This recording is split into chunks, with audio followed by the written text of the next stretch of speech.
What's up, family? This is a quick edition of Maddie's Rap, the show where we rap about things that guys rap about when we're hanging out. Today's not going to be a scripture edition. Lest I forget, I'm your host, Matt D. Talford, okay? My production team is telling me, look, you got a few videos out there where you haven't announced yourself, so I'm Matt D. Talford. Now, author of 3 very fine books, by the way, so check out the information in the description below. And don't just check it out and read the books. You're gonna find them very, very useful, very edifying. I'm mostly a nonfiction author, but I also put a little bit of a narrative inside of a narrative, if you know what I mean, with Stuck in an Elevator, which is my first published work of fiction. But now let me get on to the subject matter today. If you looked at that title, you know that this is a lesson about self-worth. So let me give you guys a little bit of a story. For those of you who don't know, I worked in IT, corporate IT, for 16 years. I was in corporate America for 20 years. 4 of those were working for a healthcare corporation, and the last 16 were working in the field of information technology. The last 14 of those 16 years were spent at Microsoft.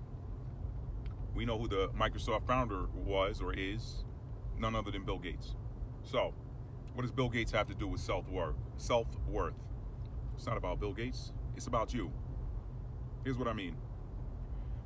A lot of my friends, many of which are former Microsoft or former and active Microsoft employees, have asked me, Matt, why are you so outspoken about your feelings with regards to Bill Gates being the face of the coronavirus return to normalcy discussions? Why is a tech guy, and my response is, why is a tech guy advising whole countries on what they need to do to get back to normal, and that has to do with a virus or a vaccine or, you know, medical treatment? Why is a tech guy giving advice, medical advice, so to speak? And so that's pretty much what my thoughts are. I'm like, who is he to tell somebody this? And you know, I go a little bit more in on them. You guys can do your own homework on that. But they're like, you know, how could you talk about Bill Gates like that when you used to work for him? All right, so let me make something very clear. I was a Microsoft employee. I worked for the company that Bill Gates owned, all right, and founded. Now, does that disqualify me from giving a negative opinion of something that I feel like a guy does that could potentially affect me? Absolutely not.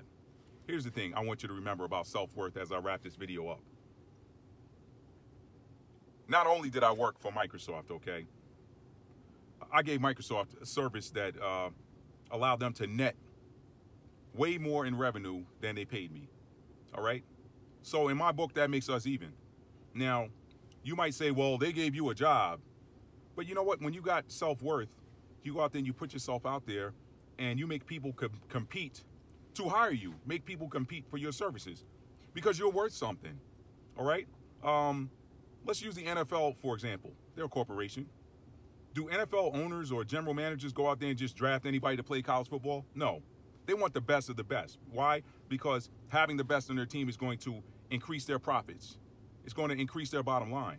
So when you understand what you are worth, you understand that, yes, a company gave you a job, but at the end of the day, you also provided them with a service that allowed them to increase their profits, all right? Basically, all you had to do was just be good. Show up to work on time and be very good at what you do. So understand that you are worth something. Understand that, you know, even though a company is paying you a salary, that they don't own you, okay? You have the right to go work somewhere else. You have a right to share your skill with somebody else. Now, if you're sorry at what you do, then maybe, yeah, you should be thankful that somebody gave you a shot. But if you're good at what you do, you know what you're worth, then you realize that you gave that company what you owed them when you showed up at work and basically accomplished the mission, whatever that was. All right, so that makes you guys even. They pay you a salary, but you know what? You provide them with a service that allows them to make a lot more than they're paying you. Always remember that. And that's what I mean when I say know your worth. Worth. That's TH, not an F. Self-worth, okay? You're worth something. Now, if you don't believe me, If you think you owe the company something, then let that company send a letter out saying, hey guys, you know what?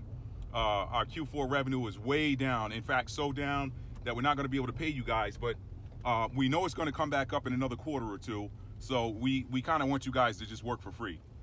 We want you to work for free with no salary. So just sign here that says you're not expecting any salary. And then when business picks back up, we'll be able to pay you guys again. See how long you stay there.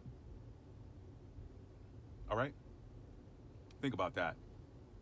This is author Matt D. Talford, Matty's Rap, the show we rap about things that guys rap about.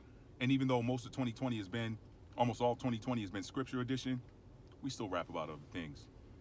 Know your worth. Know your worth. And if you don't think your worth is high, get your skill up. Get your skill level up. Or change to something else that you're good at, okay? Know your worth. This is author Matt D. Talford wishing you the best. Tell somebody you love them and mean it. I love you guys. If you like this video, give it a thumbs up. Subscribe if you haven't done so already. Hit the notification bell so that you'll be notified when a new video upload is taking place. And more importantly, if you find this video useful in any way, shape, or form, share it with one of your friends. That's all I got for you guys today. Check out the links in the description below to check out my multiple award-winning book, From Fear to Faith, A Survivor Story, which is currently unavailable in print. We're going to be doing some more print runs in 2021, but right now you can get the book for $9.99 on Kindle and iBooks. And if you're a fan of audiobooks, guess what?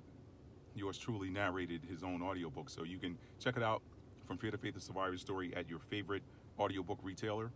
And listen, if you like a little bit of intrigue, a little bit of passion, nothing too over the top, check out Stuck in an Elevator. It's a very interesting narrative, and it may answer some questions that you might have regarding race relations in this country. Last but not least, if you're a tennis player, you will love Captain's Mate. I promise you, there's no other book like it on the market. We're not telling you how to play, where to stand to play doubles, how to hold the racket. We're giving you strategy and leadership principles that you can carry with you both on and off the court.